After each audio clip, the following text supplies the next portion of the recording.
ওর নাম আনিসুল হক জুয়েল, আমার voter number হলো 128। আমরা একই এলাকা কেন্দ্রীয় উপজেলা সমিতি সবাই একই সাথে আছি এবং সবাই সুসম্পর্ক ভালো। আমরা এখানে হারজিত থাকবে এবং হারজিতের মধ্যেই আমরা সবাই একসাথে মেনে নেব, যে কোনো রেজাল্টই আসুক সবাই মেনে নেব। ছাত্রদের নিয়ে অবশ্যই একটা পরিকল্পনা আছে। গরিব মেধাবী ছাত্র যারা ঢাকাতে আছে, যারা চলতে পারে না, আমাদের সমিতির সাথে বা সমিতির সদস্যের সাথে যোগাযোগ করলে আমরা আমাদের জায়গাতে যতটুকু পারি চেষ্টা করি, কেউ বিপদে বলে চেষ্টা করি এবং আমরা শিক্ষা বৃত্তি দেই, মেধাবীদের বৃত্তি দেই। প্রতিটি উপজেলা প্রতিটি স্কুল থেকে প্রথম এবং দ্বিতীয় যারা হয় তাদেরকে আমরা বৃত্তি প্রদান করে থাকি এবং ভবিষ্যতেও এটা চলমান থাকবে।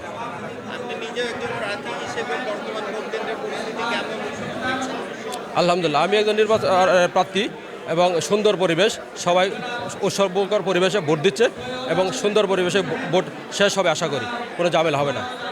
সকলের অংশগ্রহণে গণতান্ত্রিক পরিবেশে আমাদের নির্বাচন অনুষ্ঠিত হচ্ছে।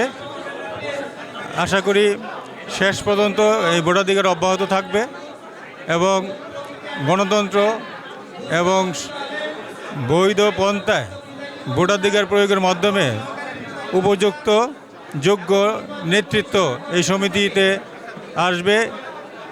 আমি প্রধান নির্বাচন কমিশনার হিসেবে এই আশাবাদ ব্যক্ত করছি।